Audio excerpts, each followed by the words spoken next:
welcome to my learning summary for EDL819. My name is Matthew Van Noos. My student ID is 200223988. It is April the 4th. This assignment is due April the 12th. And this is for Dr. Corey Hayden. So just want to start here. So the initial post that we did, introductory post, asked us to describe a character that may reflect what we want to accomplish as a leader. I spoke to Kevin Costner's character in Hidden Figures. So there's an image here of him tearing down a sign related to the segregation of the washrooms in their building. So just keeping this in mind, this is a bit of a metaphor for what I will speak to over this conversation. Just want to give you a little rundown of what this presentation will look like. I'm going to start with my goals, where I started, what the theories in the course that resonated with me were, how I plan to enact and allow those to influence my craft, the perceived issues that I see happening while I'm enacting those, and then just a quick little conclusion. I hope to keep this to 10 minutes, which is a challenge in itself, so let's move on. So coming into this course, the goals that I came up with for myself was to understand how to influence change in an organization, what are the roadblocks that I'll probably face while influencing those changes, why they exist, how to handle them. And really, like I said in my post, I want to sit down in an interview or something along those lines, and when they ask a question of what culture do you want to develop, how are you going to do this? I want to have real answers for those. So that was my goals coming into this. Where I started coming into this was I managed healthcare teams for about a total of 5 years. So I have some experience leadership. Now I had 4 different positions within those 5 years. So it might go without saying, some of them weren't successful. I could go into a whole thing about that, but you know what? I wouldn't change the experience at all. It was great exposure to organizations. It gave me a lot to think back at when we're talking about some of the theories we were learning about in this course. Just some really good real-world examples of some of the strategies and theories. So great lessons for myself. In the end, it really motivated me to want to learn and improve on my leadership. So what did I want to learn, and what kind of spoke to me in this course was the idea that an organization only exists in the minds of the holders. That was pretty profound. It's really the people within the organization that define it. Even though we give organizations power and emphasis, this was just a really good aha moment for me. The next thing was that understanding that behavior is a function of the person related to their environment. So when I talk about the goals here that I have, they're tied back to that. So how am I going to handle some of those roadblocks, change behaviors? Just understanding that, like when you think of that equation, what can I do to obtain my desired results? What can I actually change in that equation? And then collaborative decision-making. So these aren't in any order. I really feel like collaborative decision-making was the basis of this textbook. I'll get a little bit more into that the next slide, but certainly was not lost, and this is not in any order. The next idea was the sustainable leadership. I really appreciated this. To leave an organization better than I found it is a goal of mine, and honestly, if they can do it without me specifically, that's even better. Pride, hubris, those aren't things that really motivate me. That's why I really liked that idea, sustainable leadership.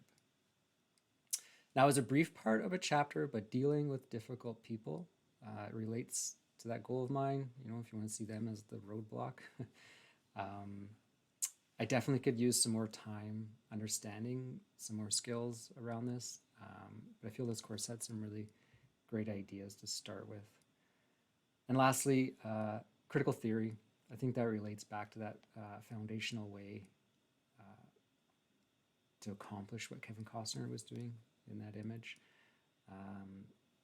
So honestly, I feel acknowledging my privilege as a white male, it's important. I carry influence, and I want to ensure that those in the community that I serve that don't share that privilege, that I can provide them those opportunities and have their voices heard. And that's something I'd want to establish as a leader in an organization that I'm in. Okay, so what am I going to do with these things I learned, and how am I going to enact them? What am I going to do with it going forward? So the paradox of an organization, that it's not real. It only exists as what people think it is. In the text, there is a story where it describes institutions as people changing. So they change people. So if organizations can change people, can people change the organizations? I would argue yes. So how are we going to do that? So like I said, the theme of this text really in this course feels like teacher involvement. It starts with chapter 1 discussing the human resource development theory. Theory why? We saw research that was related to the Western Electric study and the Hawthorne effect that demonstrated empowering people and participation in decision-making was important to their work.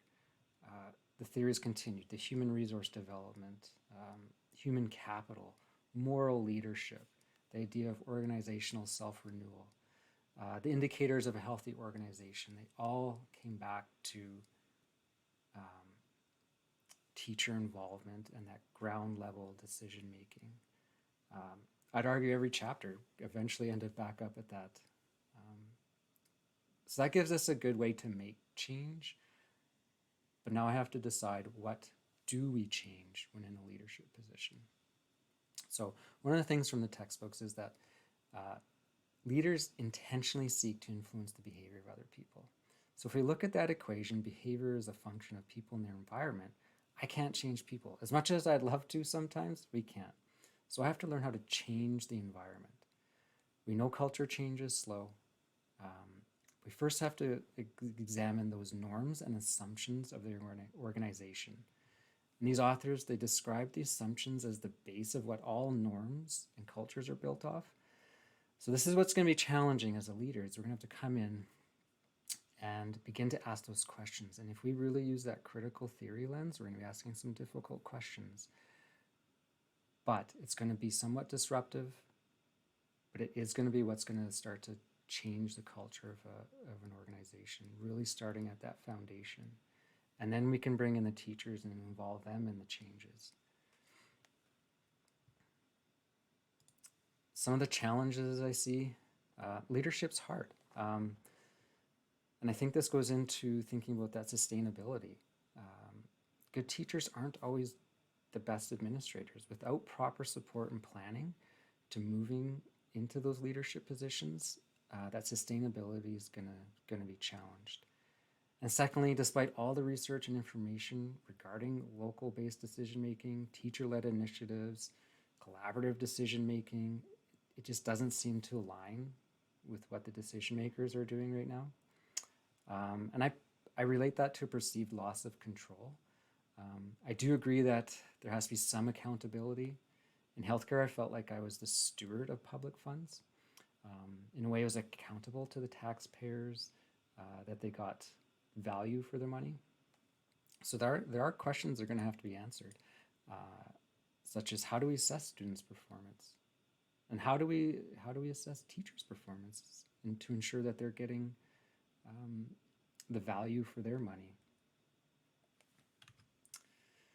Okay, so to summarize, I got an image here of what I see as a community. To go forward, I just want to leave you with a little dream of mine. And it came from the textbook. There's a small little section in there, and it was the full service school movement. I just see schools as a collaborative, local, community-based area with schooling, healthcare, food security, childcare available, fitness, a place that the community comes together. And the idea of subsystems in education. What about a holistic approach to the human development? So you have healthcare, education, you have the elders, the matriarchs and patriarchs of the community in one area. It's just one of the dreams. I wanted to leave you with that. And thank you for the course, just starting my journey. So hopefully we cross paths again. I very much enjoyed it, and thank you for listening.